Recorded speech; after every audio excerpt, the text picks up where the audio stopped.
നമസ്കാരം. രാഹുൽ ഗാന്ധിയുടെ 3 ദിവസത്തെ US സന്ദർശനം ഇപ്പോൾ നടന്നുകൊണ്ടിരിക്കുകയാണ്. അദ്ദേഹം ഇന്ത്യയിലെ പ്രതിപക്ഷ നേതാവായതിനു ശേഷം ആദ്യമായാണ് അമേരിക്ക സന്ദർശിക്കുന്നത്. 3 ദിവസത്തെ ഈ സന്ദർശനത്തിനിടയിൽ രാഹുൽ ഗാന്ധി ഇന്ത്യൻ സമൂഹത്തെയും ഇന്ത്യൻ വിദ്യാർത്ഥികളെയും അഭിസംബോധന ചെയ്യുകയും അതുപോലെ അവരുമായി സംവാദത്തിൽ ഏർപ്പെടുകയും ചെയ്തുകൊണ്ടിരിക്കുകയാണ്. രാഹുൽ ഗാന്ധിയുടെ ഈ അമേരിക്കൻ സന്ദർശനം അമേരിക്കൻ സമൂഹവും രാഷ്ട്രീയ നേതാക്കളും ഇന്ത്യൻ സമൂഹവും വളരെയധികം ജിജ്ഞാസയോട് കൂടിയാണ് നോക്കിക്കാണുന്നത്. അതിനുള്ള പ്രധാന കാരണം 2024 ഇന്ത്യയിൽ നടന്ന പാർലമെൻറ്റ് ഇലക്ഷൻ റിസൾട്ട് തന്നെയാണ്.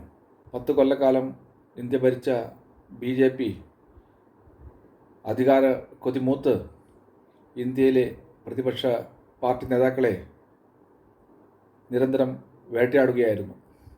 ജനാധിപത്യ ഇന്ത്യയുടെ സ്വതന്ത്രമായ പല ഇൻസ്റ്റിറ്റ്യൂഷനുകൾക്കും കടിഞ്ഞാണിട്ടുകൊണ്ട് ഭരണം നടത്തുകയായിരുന്നു BJP ഗവൺമെൻറ് ഈ 10 കൊല്ലക്കാലം.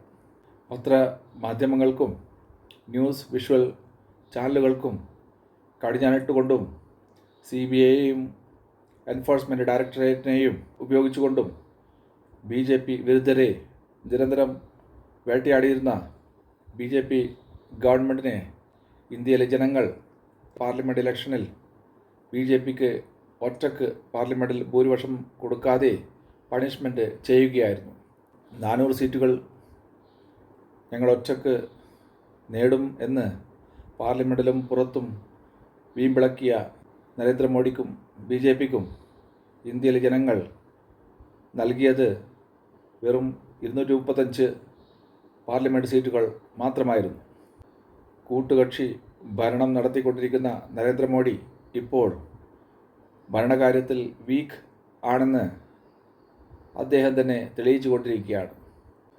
കഴിഞ്ഞ കുറേ മാസങ്ങളായി മണിപ്പൂരിൽ 2 വിഭാഗങ്ങൾ തമ്മിൽ നടന്നുകൊണ്ടിരിക്കുന്ന ആക്രമണ പരമ്പരകൾക്ക് കടിഞ്ഞാണിടാൻ ഇതുവരെ നരേന്ദ്രമോദി ഗവൺമെൻറ്റിന് കഴിഞ്ഞിട്ടില്ല. അതുപോലെ കാശ്മീരിലാണെങ്കിൽ പാക് ബേസ്ഡ് ടെററിസ്റ്റുകൾ പല സ്ഥലങ്ങളിലും ആക്രമണം അഴിച്ചുവിട്ടുകൊണ്ടിരിക്കുകയാണ്. ഇപ്പോൾ ഈ ടെററിസ്റ്റുകളെ ഫലപ്രദമായി നേരിടുവാൻ നരേന്ദ്രമോദി ഗവൺമെൻറ് ഇപ്പോൾ പാടുപെടുകയാണ്. ഇന്ത്യയിലുള്ള നീറുന്ന പ്രശ്നങ്ങൾ പരിഹരിക്കാൻ ശ്രമിക്കാതെ ലോകരാജ്യങ്ങളിൽ കറങ്ങിക്കൊണ്ടിരിക്കുന്ന ഇന്ത്യൻ പ്രധാനമന്ത്രിക്കും അദ്ദേഹത്തിൻ്റെ പാർട്ടിക്കും അടുത്തു തന്നെ ഹരിയാനയിലും മഹാരാഷ്ട്രയിലും ജാർഖണ്ഡിലും അതുപോലെ ജമ്മു കാശ്മീരിലും നടക്കാൻ പോകുന്ന അസംബ്ലി ഇലക്ഷനിൽ വലിയ രാഷ്ട്രീയ തിരിച്ചടി നേരിടേണ്ടി വരുമെന്ന് തന്നെയാണ് പല രാഷ്ട്രീയ പണ്ഡിതന്മാരും ഇപ്പോൾ പ്രവചിച്ചുകൊണ്ടിരിക്കുന്നത്. നരേന്ദ്രമോദിയും BJPയും വീക്കായിക്കൊണ്ടിരിക്കുന്ന ഈ സമയത്താണ് രാഹുൽ ഗാന്ധി അമേരിക്ക സന്ദർശിക്കുന്നതും അമേരിക്കയിലെ ഇന്ത്യൻ സമൂഹം ഒന്നടക്കം രാഹുൽ ഗാന്ധിയുടെ രാഷ്ട്രീയ നേതൃത്വം അംഗീകരിച്ചു കൊണ്ടിരിക്കുന്നതും.